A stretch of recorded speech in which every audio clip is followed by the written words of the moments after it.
A idea da etiquetaxe dos viños en galego nace, en primeiro lugar, porque non hai ningún viño en Galicia que non teña un nome galego. Desde que se empezou a bodega lá polo ano 1986, xa empezamos utilizando na primeira colleita o galego. Utilizar o galego non é ningún problema, é todo o contrario, é unha grande posibilidade para singularizárense nos mercados globais.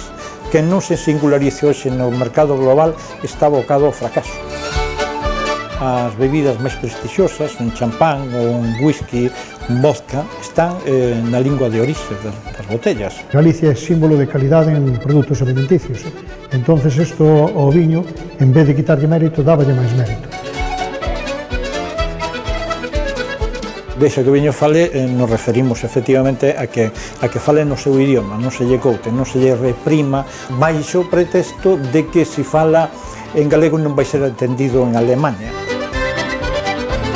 Eu penso que nos dá un tinte de exotismo, de orixen, e máis sentimos o galego como propio noso, non?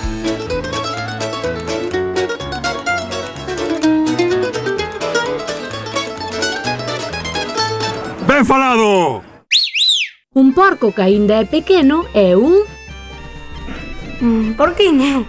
Vehículo de madeira con dúas rodas polo que tiran as vacas. Carros. Ves como sabes? Meu pai faláballes ás cepas e dicía que as plantas son sensibles ao trato, e dis que sí.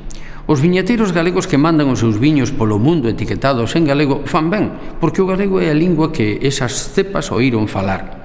A lingua da etiqueta é unha certificación de orixe complementaria. En honor dos viñeteiros galegos que etiquetan en galego, quero lembrarlles aquela expresión ese viño doutra cepa, que é o que nós decimos cando o que nos acaban de decir é distinto e moito mellor co que nos dixeran antes. Ese viño doutra cepa. E tamén lles quero lembrar unha cousa que me dixo un vello do Ribeiro. O viño ha de ser comido máis ben que bebido. Vostede xa me entende. Abor.